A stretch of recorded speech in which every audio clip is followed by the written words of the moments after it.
حضرت باعزید بستامی کہتے ہیں میں نے اپنے نفس کو ایک دن کہا کہ میں تجھے خوراک بھی نہیں دیتا اور تو پھر بھی موٹا تازہ ہے.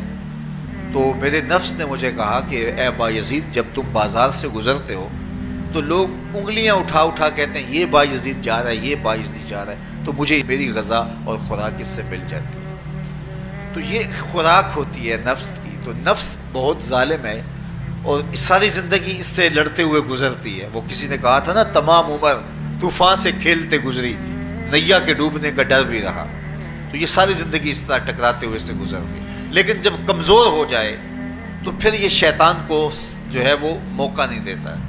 لیکن اگر نفس اگر ماہ سیام میں ہمارا کمزور نہ ہوا، صرف ہم نے بھوک ہی کاٹی اور باقی اپنے معمولات وہی رکھے، تو میرے حضور نے فرمایا جس نے جھوٹ اور برے کام نہیں چھوڑے اور جھوٹے کام ترک نہیں کیے، اس کے بھوکا اور پیاسا رہنے کی اللہ کو کوئی ضرورت نہیں. روزہ تو ایک مشق تھی، یہ تو باطن کی تطہیر کا ایک ذریعہ تھا، یہ تو من کی تہذیب کا ایک ذریعہ تھا، یہ تو نفس کی شر سے اپنے آپ کو بچانے اور شیطان کے مکر و فریب سے بچانے کا ایک ذریعہ تھا.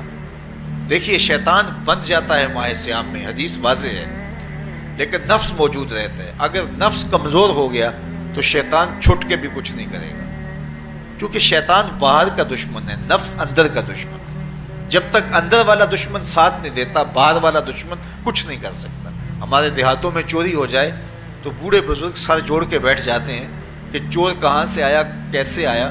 تو ایک نقطے پہ سارے متفق ہوتے ہیں کہ اندر کا کوئی بھیتی ضرور موجود ہے. اگر اندر کا کوئی بھیتی موجود نہیں ہے تو چور باہر سے آ کے حملہ آور ہو ہی نہیں سکتا ہے.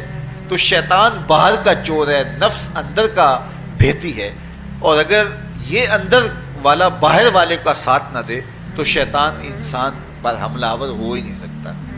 اس لیے اس کو قابو کر لیں، اس کو رام کر لیں، تاکہ شیطان چھٹنے کے باوجود بھی جو ہے وہ ہمارے اوپر حملہ آور نہ ہو سکے. ورنہ وہ تو پیچ و تاب کھا رہا ہے کہ یہ جو تم نمازیں پڑھتے ہو، سروں پہ ٹوپیاں تم نے پہنی ہیں اور بڑے شریف بن کے مسجد میں جا رہے ہو، ذرا چھٹ لوں عید کے دن ہی جو ہے وہ تمہارا سارا کیا دھرا برباد نہ کیا تو مجھے شیطان نہ کہنا. تو وہ سب کچھ برباد کر دیتا ہے اگر ہمارے نفس کی تہذیب نہیں ہوتی. تو یہ اللہ نے ایک ہمیں موقع دیا ہے، پورا ایک مہینہ ہے، ایک ورکشاپ ہے باطن کی تطہیر کے لیے اور ایک اندر کی پاکیزگی کے لیے ہمیں ایک موقع فراہم کیا گیا ہے، اور اس سے ہم بھرپور فائدہ حاصل کریں. قرآن مجید کی کثرت کے ساتھ تلاوت، صلاۃ التراویح میں شمولیت اور خاموشی کا اختیار کرنا، اور جو ہے وہ اللہ کے ذکر فکر کی طرف متوجہ رہنا اور بھوک کاٹنا. اس کا عملی نتیجہ یہ ہوگا کہ اتقاء کی دولت نصیب